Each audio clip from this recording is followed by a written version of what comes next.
అమరావతిలో కీలక నిర్మాణాలు ప్రారంభమయ్యాయి. సీడ్ యాక్సెస్ రోడ్డుతో పాటు స్టీల్ బ్రిడ్జ్ను ప్రారంభించారు సీఎం చంద్రబాబు. మరోవైపు ఎమ్మెల్యేలు, ఎమ్మెల్సీల క్వార్టర్స్ను సైతం అందుబాటులోకి తీసుకొచ్చారు. ఈ ప్రారంభోత్సవ కార్యక్రమాలకు వేడుకగా నిర్వహించింది ప్రభుత్వం.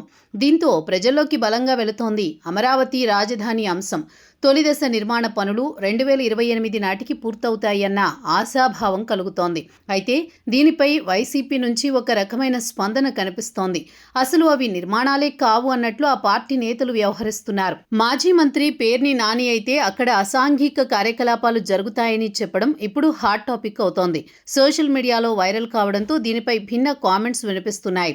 ముఖ్యంగా ఎమ్మెల్యేలు, ఎమ్మెల్సీలు క్వార్టర్స్పై అనుచిత వ్యాఖ్యలు చేశారు పేర్ని నాని. ఈ నిర్మాణాలు గతంలో టీడీపీ హయాంలో వీటి నిర్మాణాలు ప్రారంభించారు. మధ్యలో వైసీపీ రావడంతో పనులను నిలిపివేశారు. మళ్ళీ ఇప్పుడు కూటమి రావడంతో పూర్తి చేయగలిగారు. అప్పట్లో 4 ఏళ్లు, ఇప్పుడు 2 ఏళ్లు కలుపుకుని 6 ఏళ్ల పాటు జాప్యం జరిగిందన్నది పేర్ని అభిప్రాయం. కానీ మధ్యలో 5 ఏళ్లు తాము అధికారంలో ఉన్నామన్న విషయాన్ని మాత్రం చెప్పడం లేదు. మరోవైపు ఈ క్వార్టర్స్పై నోరు జారారు పేర్ని. అక్కడ ఎవరుంటారని ప్రశ్నించారు.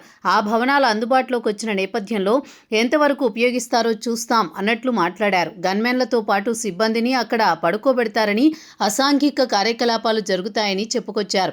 అయితే ఏకంగా ఎమ్మెల్యే క్వార్టర్స్లో అసాంఘిక కార్యక్రమాలు జరుగుతాయని ఆయన నోటి వెంట రావడంతో గతంలో ఎమ్మెల్యేగా ఉండేటప్పుడు అటువంటివి జరిపారా అని ఎక్కువ మంది ప్రశ్నిస్తున్నారు.